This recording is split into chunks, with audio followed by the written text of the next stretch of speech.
阿根廷今次就真係得到上帝嘅眷顧啦，出咗米萊呢個總統。米萊講過3句好經典嘅說話。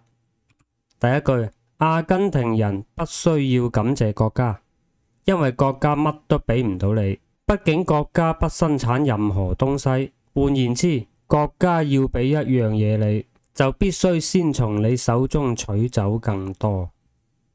第二句，強大嘅國家會唱衰自己，因為國家同人一樣，亦需要反省。虛假繁榮嘅國家需要唱衰別人，因為需要咁樣做去麻痹國民。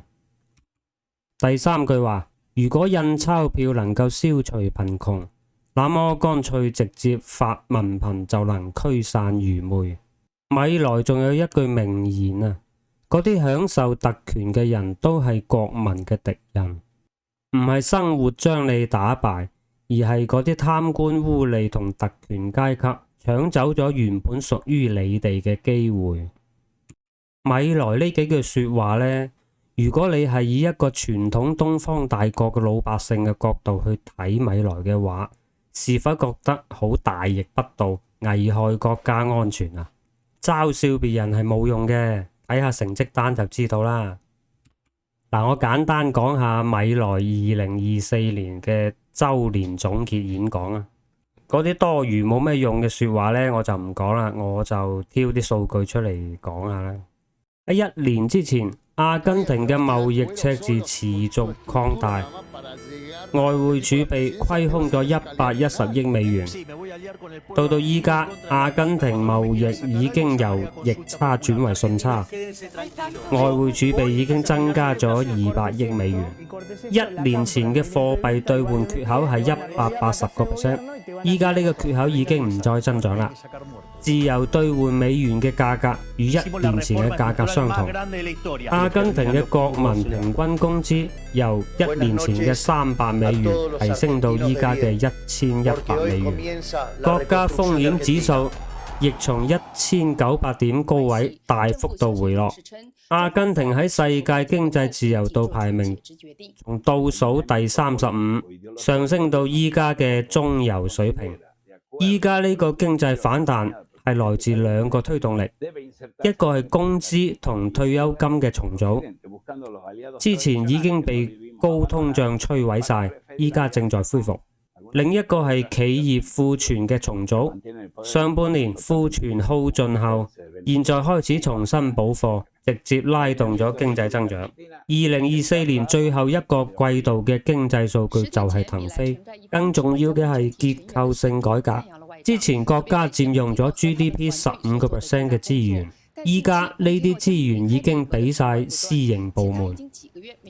仲有一個就係稅收嘅改革，通過取消高通脹稅同明確嘅減稅措施，米萊團隊正在進行重大嘅結構性稅改方案，去除咗全國90% 嘅稅種，將徵稅權還俾各個省，結果就會係展開各個省嘅稅收競爭。睇下邊個省可以吸引更多嘅投資，有競爭先有進步。仲有就係停止貨幣嘅發行，將貨幣發行量降到0，然後就係監管力度嘅鬆綁啦。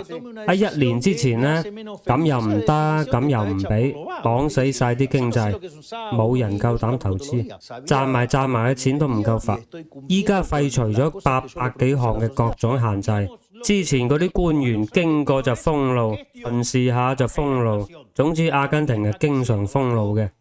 2023年發生過8000幾次嘅封路，仲話做生意，你返工遠啲啊，都被逼遲到啦。咁啊，依家基本上取消晒啦，全部唔俾封路，不准擾民。OK， 跟住到斬殺政府部門，政府淨係喺媒體嘅費用，喺2023年高達1000幾億嘅阿根廷比索，依家一刀斬落去，由18個部門精簡到8個，100幾個國務秘書處全部取消，關閉200幾個政府機構， cancel 咗34000個公務員職位，剩翻落嚟嗰啲全部都要重新考核。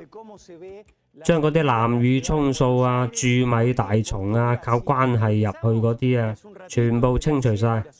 仲有啊，嗰啲左膠部門啊、乜嘢反歧視協會啊、婦女部門啊，全部關晒佢。米萊喺度大幅度削減政府開支，清除毒瘤，到依家已經有成績㗎啦。原來虧損200萬美元嘅阿根廷電影協會，依家已經有400萬美元嘅盈利。仲有就係取消電動車嘅不合理收費啊，為民眾慳咗360億比索嘅開支。一句話，米萊要阿根廷全面走向自由開放啊！2023年12月，米萊上任嘅當月，阿根廷環比通脹率係25.5%。嗱，阿根廷已經持續高通脹咗好多年噶啦。好，跟住去到2024年嘅第3季度。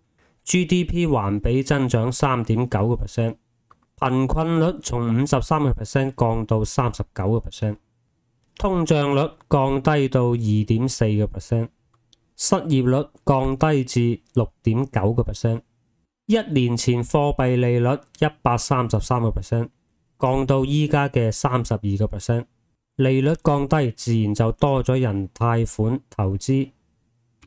嗱，以上就係米萊2024年嘅年度總結演講嘅重點數據。佢嘅演講係比較長嘅，我就挑咗啲有用嘅數據講下啦。嗱，呢啲咪實打實嘅成績表咯。阿根廷嘅經濟數據啊，已經開始全面向上啦。喺1年之內，將17000% 嘅通脹率降到1.2%，即係話已經止咗跌啦。仲實現咗123年以來首次無債務違約嘅財政盈餘，所以從米萊嘅呢個年度演講嚟講呢，就可以睇得出咧，阿根廷嘅經濟就已經係觸底反彈。仲有啊，米萊仲話明年將重啟與美國嘅自由貿易談判。咁啊，聽完米萊嘅呢段演講呢，大體都知道米萊嘅做法就係將阿根廷原有嘅嗰啲制度改到好似歐美嗰套自由市場經濟制度啦。仲係嗰句話啦，影響一個國家嘅好壞，最重要嘅都係制度啊。親美啊，幾時都有運行嘅，違背普世價值就一定冇運行。阿根廷嘅國土面積係278萬平方公里，人口就4600萬。雖然佢嘅經濟結構係單一啲，就係靠農業同埋畜牧業，但係佢人口係並唔多。只要個制度正確嘅話，其實阿根廷要發展到發達國家水平，個難度並唔係咁高嘅。阿根廷喺1913年嘅時候係發達國家水平㗎，係世界前列嘅。